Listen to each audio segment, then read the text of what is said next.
towels on their desks.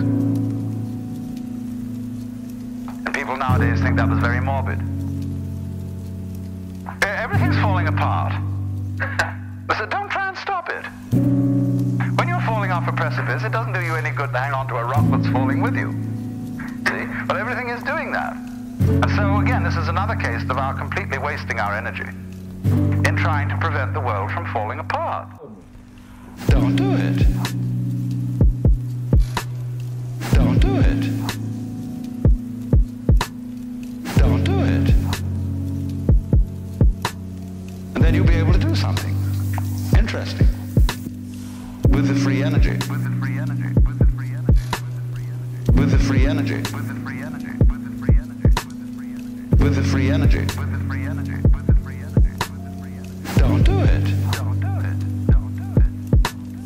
When the Hindu says everything is unreal, the Westerner reacts and says, no, you can't treat life as a dream. It's serious. It's real. It's for real. And what do you mean by that? And what do you mean by that? Well, how real do you want it to be? This is, in other words, everything, insofar as it's falling apart, everything is changing, it is like smoke. And we all feel that smoke has a lesser degree of reality than wood. It's an image of the evanescent, of the ghostly. So there's this idea the whole world is this mirage. That doesn't mean it's a bad thing. It's only bad if you cling to it, if you try to lean on it. But if you don't lean on it, it's a grand illusion. So the word Maya means not only illusion, but it means art, it means magic, and it means creative power. So this is the big act. Don't do it. Don't do it. Don't do it. And then you'll be able to do something interesting with the free energy. With the free energy. With the free energy. Don't do it. And it's perhaps easier to feel the world in that way in a tropical country where death is very common and where you just watch things dissolve before your eyes and yet burst out and grow again. The whole world is changing. Maybe easier to think that way than in our environment. Although when you're out in California, the human landscape changes so fast that no town is the same for 2 years. Any mailing list that you have changes 1/3 addresses per annum. Nothing stays put.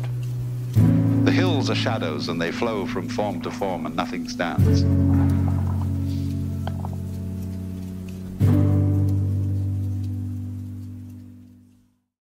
It's a beautiful day to be alive. Here at the peak of recorded human civilization.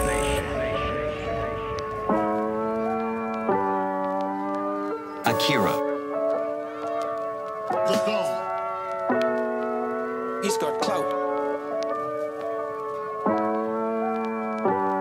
And what seems a good thing today turns out tomorrow to have been a disaster. What seemed in the moral and spiritual sphere too, like great virtues in times past, are easily seen today as hideous evil. Let's take, for example, the Inquisition. In its own day, among Catholics, the Holy Inquisition was regarded as we today regard the practice of psychiatry. You see, you feel that in curing a person of cancer, almost anything is justified. The most complex operation, the most weird surgery. People suspended for days and days on end on the end of tubes with X-ray penetration, burning. People undergoing shock treatment. People locked in the colorless, monotonous corridors of mental institutions. In all good faith, they knew that witchcraft and heresy were terrible things. Awful plagues, imperiling people's souls forever and ever. So any means were justified to cure people of heresy. We don't change. We don't change.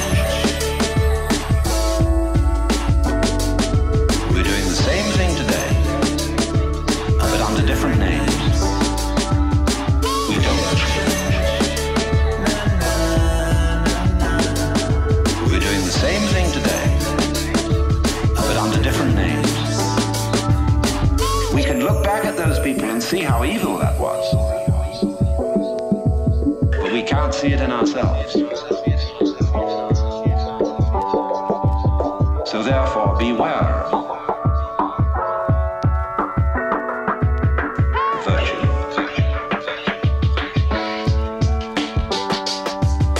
We don't change.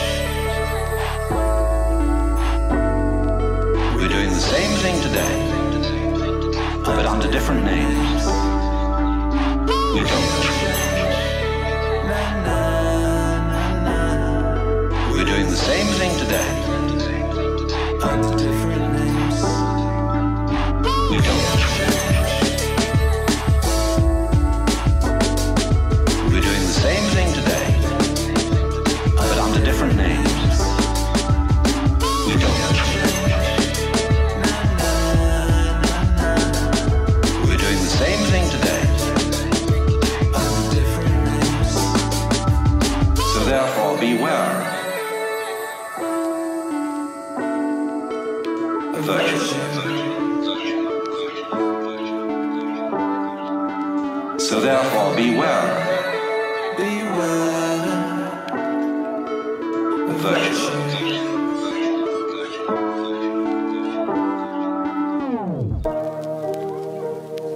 This is Source Wave Radio by Akira. You are listening to Lush Vibes.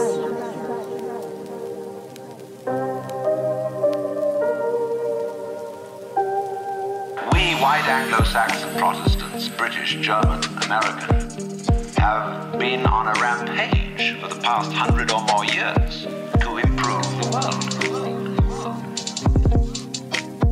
To improve the world. We have given the benefits of our culture, our religion, our technology to everybody, except perhaps the Australian Aborigines. And we have insisted that they receive the benefits of our culture, even our political styles, our democracy. You had better be democratic, or we'll shoot you. And having conferred these blessings all over the place, we wonder why everybody hates us. See, because sometimes doing good to others, and even doing good to oneself, is amazingly destructive. Because it's full of conceit.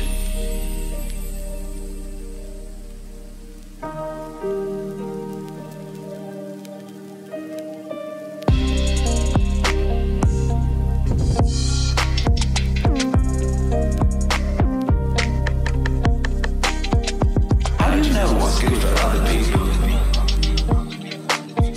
How do you know what's good for you? If you say you want to improve, you ought to know what's good for you. But obviously you don't. Because if you did, you would be improved. How do you know what's good for other people? How do you know what's good for you? If you say you want to improve, you ought to know what's good for you. But obviously you don't. Because if you did, you would be improved. So we don't know. It's like the problem of geneticists, which they face today. I went to a meeting of geneticists not so long ago where they gathered in a group of philosophers and theologians and said, now look here, we need help. We now are on the verge of figuring out how to breed any kind of human character we would want to have. We can give you saints, philosophers, scientists, great politicians, anything you want. Just tell us. What kind of human beings ought we to be? So, I said, how will those of us who are genetically unregenerate make up our minds what genetically generate people might be? Because I'm afraid very much that our selection of virtues may not work. It may be like, for example, this new kind of high-yield grain, which is becoming ecologically destructive. When we interfere with the processes of nature and breed efficient plants and efficient animals, there's always some way in which we have to pay for it. And I can well see that eugenically produced human beings might be dreadful. We could have a plague of virtuous people. You realize that? Do you realize that? Any animal considered in itself is virtuous, does its thing, but in crowds they're awful. Like a crowd of ants or locusts on the rampage. They're all perfectly good animals, but it's just too much.